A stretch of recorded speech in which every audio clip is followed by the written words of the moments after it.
Bayangkan korang tengah drive sebuah van 6x6 futuristik dan dekat belakang dia tersimpan sebuah kereta terbang. Ini dia Land Aircraft Carrier dari Airridge.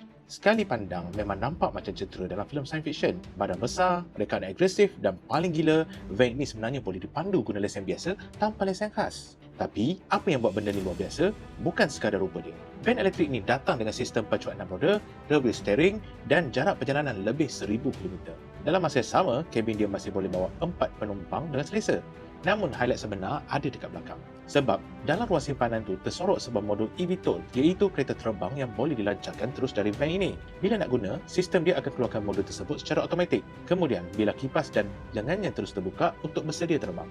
Dan bila dah selesai, semuanya boleh dilipat semula supaya masuk balik dengan kemas ke dalam van. Macam mothership bergerak. Apa yang lagi menarik, van ini bukan sekadar pengangkut. Dekat bahagian belakang, ada sistem pengecasan 800 volt yang membolehkan modul eVTOL ni dicas hingga 6 kali walaupun berada di luar. Maksudnya, korang boleh bergerak atas jalan raya, kemudian terus sambung perjalanan melalui udara tanpa perlu fasiliti khas. Jujur cakap, teknologi macam ni memang rasa macam kita dah masuk era masa depan. Dulu kita bercakap pasal EV dan autonomous driving. Sekarang, pengeluar macam Aspen dah mula bawa konsep kereta terbang jadi realiti.